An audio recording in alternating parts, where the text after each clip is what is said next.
Good morning, everyone. Today we will read chapter 16 of your English reader book, The Pied Piper of Hamelin. Long, long ago, there was a small town in Germany named Hamelin. बहुत बहुत पुराने समय की बात है कि Germany में हैमेलिन नाम का एक छोटा सा शहर हुआ करता था. The town was situated on the banks of the river Weser. कि शहर, ये जो हैमेलिन शहर है वो वेसर नदी के किनारे पर था. The town was famous for its great riches and wealth.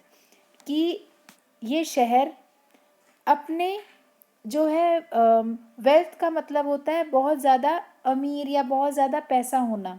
तो यहाँ पे जो बहुत ज़्यादा अमीर लोग रहा करते थे और जो उनके पास बहुत ही ज़्यादा पैसे थे, उनकी वजह से ये बहुत ही ज़्यादा क्या था, फेमस था. But the inhabitant of the town was very greedy. लेकिन जो इनहेबिटेंट्स का मतलब क्या होता है कि रेजिडेंट्स, वहाँ के जो नागरिक थे, वहाँ के जो लोग थे, वो बहुत ही ज़्यादा ग्रीडी थे, मीन्स लालची थे. Once they faced a great problem. एक बार उन्होंने एक बहुत बड़ी समस्या का सामना किया. The town was overtaken by the rats. कि जो टाउन था, वो शहर था, वो ओवरटेक कर लिया गया था. मीन्स कि उस शहर पर किसका कब्जा हो गया था? रैट्स का, चूहों का. मीन्स चूहे बहुत ही ज़्यादा संख्या में बढ़ गए थे वहाँ पे. Thousands and thousands of rat converged on the town. कि हजारों जो चूहे थे वो उस टाउन में आ गए थे. मीन्स दूर दूर से जो थे ना वो चूहे, वो वहीं आ गए थे, उसी शहर में आ गए थे. The rats of every size were everywhere. Her size के चूहे हर जगह पर फैल गए. These were big rats, small rats, fat rats, thin rats, old rats, young rats, black rats and brown rats. छोटे, बड़े, मोटे, पतले, बूढ़े, जवान, काले और ब्राउन, ऐसे चूहे सारे में फैल गए थे. बहुत ही ज़्यादा वहाँ पे चूहे चूहे हो गए थे. Hordes of them entered the shops and storehouse, eating everything in sight. Hordes का मतलब क्या होता है कि एक बहुत बड़ी संख्या में. A collection of something. Collection of यहाँ पे क्या आएगा? रैट्स. कि एक चूहे की जो कलेक्शन, मीन्स कि बहुत मात्रा में चूहे जो है वो शॉप्स में अंदर घुस गए. स्टोर हाउस, जहाँ पे स्टोर करके रखते हैं ना अनाज वगैरह, वहाँ पे चले गए और सारी चीज़ें खा गए. हर जगह जहाँ पे भी देखो, सब सारी जगह क्या हो गया? चूहे चूहों ने सारी चीज़ें खा ली. Those rats fought the dogs and attacked the cats. यहाँ तक कि वो जो चूहे थे वो कुत्तों के साथ लड़ते थे और बिल्लियों पर अटैक करने लगे थे. They bite the babies in their cradles.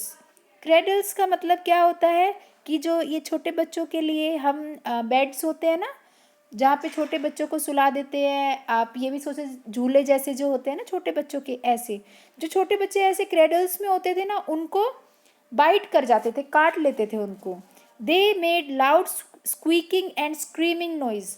Squeaking and screaming का मतलब क्या होता है कि स्क्वीकिंग का मतलब तो होता है कि जो चूहे आवाज़ निकालते हैं ना, उनको कहते हैं बेटा. और स्क्रीमिंग का मतलब क्या होता है कि चिल्लाने की आवाज़ें. तो ऐसी आवाज़ें बहुत ज़ोर ज़ोर से वो लोग करने लगे थे. Various ways of killing the rats were tried, but even the strongest poison didn't harm them. कि अलग अलग तरीके चूहों को मारने के लिए ट्राई किए गए, यहाँ तक कि जो सबसे ज़्यादा स्ट्रोंगेस्ट जहर था ना उनके लिए, चूहों के लिए, वो भी उन्हें कोई नुकसान नहीं पहुंचा पाया. At last the people went to the mayor with tears in their eyes. आखिरी में जो वहाँ के लोग थे वो अपनी आंखों में आंसू लेकर वहाँ के मेयर के पास गए. The mayor called an emergency meeting. और जो मेयर था उसने एक एमरजेंसी मीटिंग बुलाई. He with his counselors sat for a long time wondering what to do. वो अपने काउंसलर के साथ बहुत देर तक बैठा रहा और सोचता रहा कि अब क्या करना चाहिए. As they were discussing the problem, a young stranger carrying a flute entered the counselor's chamber. कि जब वो लोग उस प्रॉब्लम को डिस्कस कर रहे थे तब एक यंग मीन्स एक लड़का आया वहाँ पे जो कैरी कर रहा था किसको, फ्लूट को। फ्लूट का मतलब क्या है यहाँ पे, बांसुरी को, बांसुरी थी उसके पास, वो उस चैम्बर में आया जहाँ पे सब लोग बैठे हुए थे। He was tall thin with blue shining eyes, वो लंबा पतला और क्या थी उसकी आंखें, ब्लू कलर की उसकी आंखें थी। एंड येलो हेयर, और उसके जो हेयर थे वो कैसे थे, yellow. His long coat was half yellow and half red, जो उसका बड़ा सा वो कोट था जो उसने पहना हुआ था वो हाफ येलो कलर का था और हाफ रेड कलर का था। The young man stepped forward and said, तब वो यंग मैन मीन्स वो जो लड़का था वो सामने आया और उसने कहा, I am called the pied piper, कि मुझे पाइड पाइपर कहते हैं। I have rescued many kings from their trouble, मैंने बहुत सारे राजाओं को उनकी मुसीबतों से बाहर निकाला है। रेस्क्यू का मतलब क्या होता है, टू सेव समबडी, कि किसी को बचाना। If you give me 1000 gold coins I will rid you your town of rats, कि अगर तुम मुझे 1000 गोल्ड कोइंस दोगे तो मैं तुम्हारे इस शहर को रेड से छुटकारा दिला दूंगा, चूहों से छुटकारा दिला दूंगा। रिड का मतलब है यहाँ पे RID, rid of something means किसी चीज से छुटकारा पाना। ओ इज दैट ऑल, अच्छा क्या सिर्फ इतने में ही, मेयर ने कहा। We will give you 2000 gold coins if you will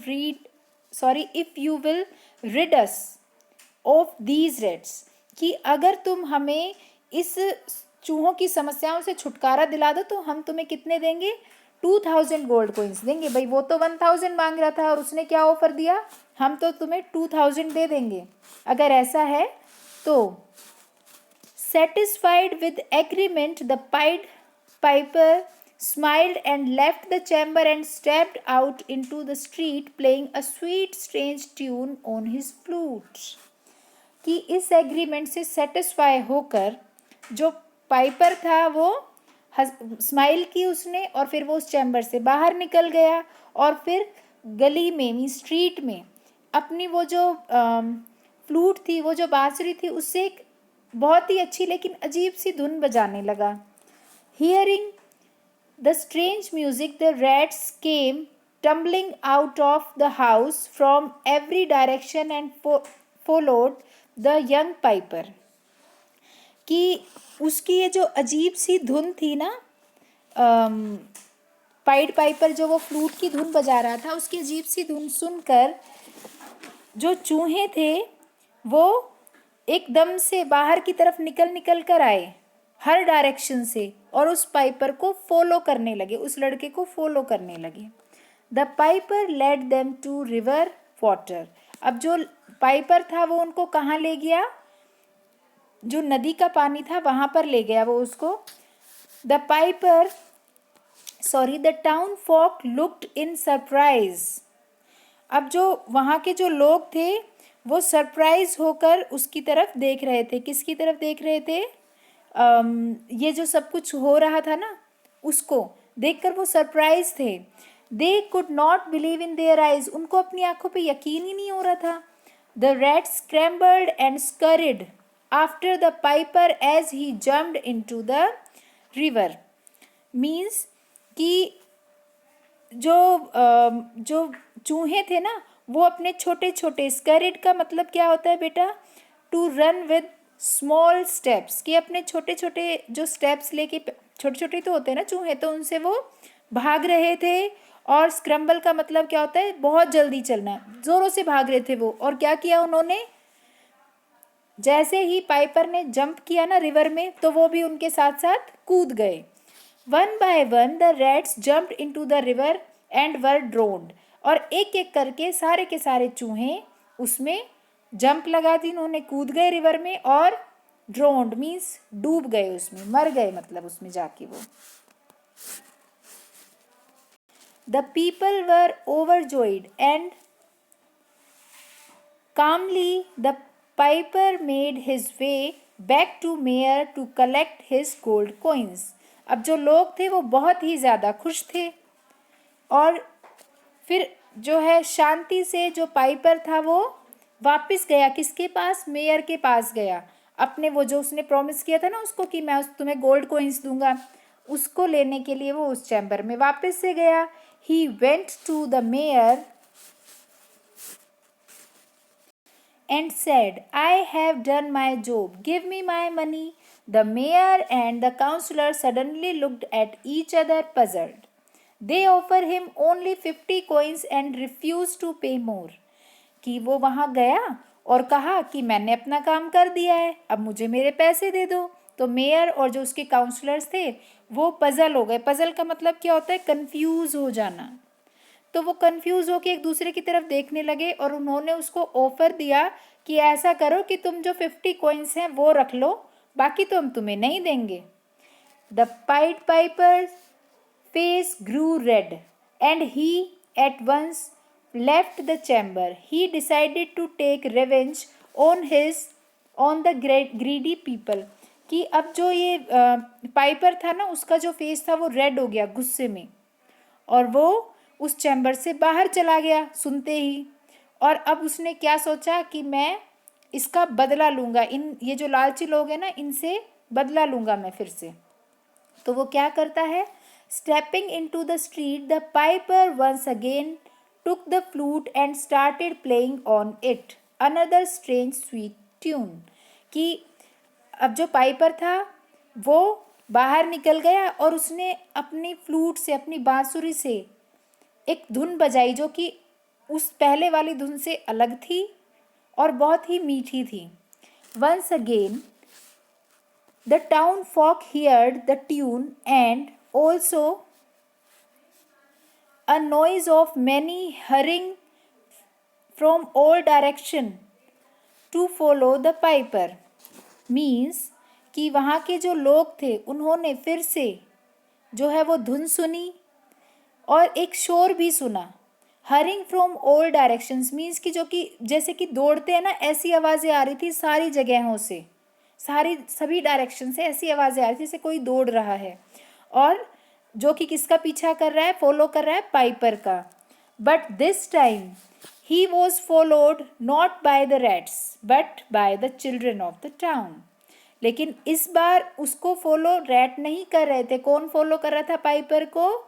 उस शहर के जो बच्चे थे ना वो उसको फॉलो कर रहे थे। All the street once again came alive। Streets once again came alive का मतलब क्या है कि जो गलियां थी ना वो फिर से भर गई थी। पहले तो चूहों से भर गई थी ना, जगह जगह से भाग भाग के आ रहे थे, ऐसे ये बच्चे आ रहे हैं उसकी धुन सुन के। All the children laughing and dancing skipped along behind the piper, enchanted by the strange music. He led them up a hill where a giant door opened wide। Means कि जो सारे बच्चे थे वो हंस रहे थे और डांस कर रहे थे, कूद रहे थे, किसके? पाइपर की जो वो धुन थी ना उसकी वजह से। एन्चेंटेड बाय का मीनिंग होता है कि जो उसकी जो स्ट्रेंज म्यूज़िक था ना उसकी बांसुरी का, उन्होंने उनके कंट्रोल में हो गए थे। वो जैसे जैसे वो बजा रहा था वैसे वैसे वो लोग डांस कर रहे थे। अब वो जो पाइपर था उसने क्या किया, वो उन लोगों को कहाँ ले गया? पहाड़ पर ले गया जहाँ पे एक बड़ा सा गेट था। बहुत जाइंट डोर का मतलब होता है एक बड़ा सा दरवाज़ा था वहाँ पे। The people were horrified means जो लोग थे वो डर गए। The town of Hamelin was strangely quiet for there was no sound of children's laughter. कि अब जो हेमेलिन था, शहर था, वहाँ पे एक अजीब सी शांति हो गई थी क्योंकि बच्चों की हंसी गायब हो गई थी वहाँ से। The people came to the mayor and requested him to stop the piper from taking away the children। अब लोग फिर से मेयर के पास गए और मेयर से रिक्वेस्ट करने लगे कि पाइपर को रोक लो और हमारे बच्चों को वो दूर ले जाएगा नहीं, तो उसे रोक लो।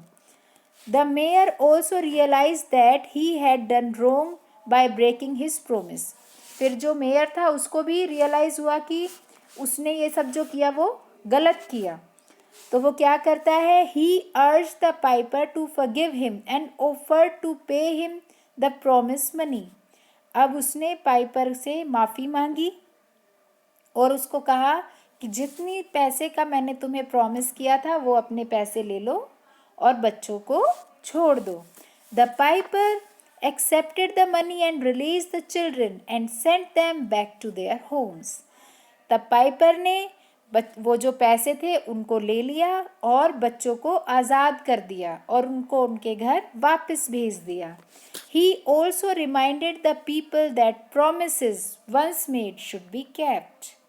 और उसने लोगों को ये बात याद दिलाई कि जो प्रॉमिस एक बार किया जाता है उसे हमेशा पूरा करना चाहिए। मीन्स कि जो हम वादा करते हैं हमें अपने वादे को पूरा करना चाहिए। जैसे कि आप हमसे क्या प्रॉमिस करते हो कि हम जो भी आपको होमवर्क देते हैं, जो भी वीडियोस बनाते हैं, वो आप अच्छी तरह से रीड भी करते हैं, सुनते भी हैं और देखते भी हैं।